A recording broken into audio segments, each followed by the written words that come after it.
రాష్ట్రంలో మరో నూతన రాజకీయ పార్టీ పొరడుపోసుకుంది. కల్వకుంట్ల కవిత అధ్యక్షతన శనివారం మునీరాబాద్లో పార్టీ ఆవిర్భావ సభ ఏర్పాటు చేసి తెలంగాణ రాష్ట్ర సేనగా నూతన పార్టీ పేరును కవిత ప్రకటించారు. తెలంగాణ రాజకీయాల్లో చర్చనీయాంశంగా మారిన కల్వకుంట్ల కవిత పార్టీ ఆవిర్భావ సభ ఆశించిన స్థాయిలో జనాలను ఆకర్షించలేకపోయిందనే విమర్శలు వినిపిస్తున్నాయి. భారీ అంచనాల మధ్య నిర్వహించిన సభకు తక్కువ స్థాయిలో ప్రజలు హాజరయ్యారని, పార్టీ ప్రారంభోత్సవానికి అనుగుణంగా స్పందన కనిపించలేదని రాజకీయ వర్గాలు అభిప్రాయపడుతున్నాయి. కల్వకుంట్ల కవిత సభలో ప్రసంగిస్తున్న సమయంలో ప్రజలు సభ నుంచి వెళ్లిపోవడంతో ఖాళీ కుర్చీలు దర్శనమిచ్చాయి.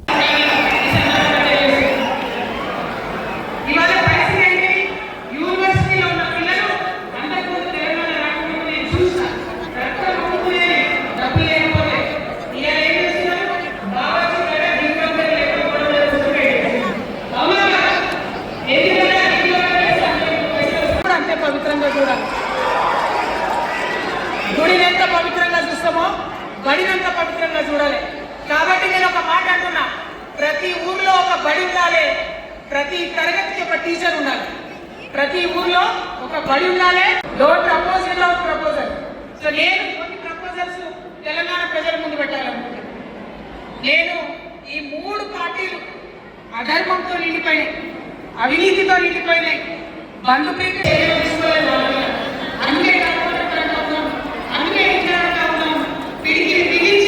ఇప్పుడున్నటువంటి రాక్షస కాంగ్రెస్ పైన ఖచ్చితంగా పోరాడతాం, అందరికీ పోరాడతాం. ఇప్పుడు పార్టీల మీద ఆనాడు భగవంతుడు శ్రీకృష్ణుడు చెప్పినట్టు పాంచజన్యమైన శంఖం పేరు యుద్ధంకి ముందు పాంచజన్యం ఎట్లయితే పూరిస్తారో మనం కూడా పాంచజన్యం పూరిద్దాం. ఒక 5 అంశాలను ప్రధానంగా తీసుకుందాం. ఆ 5 అంశాల కోసం ఇప్పుడు కొట్లాడదాం, రేపు ప్రభుత్వంలోకి వచ్చిన తర్వాత మన ప్రజలు చేద్దాం. ఏం అంశాలవి? మొట్టమొదటి విద్య. ఇవాళ గవర్నమెంట్ స్కూల్స్ అంటే ఆనాడు కేసీఆర్ గారు స్కూల్ బంద్ చేసుకుంటూ వచ్చింది.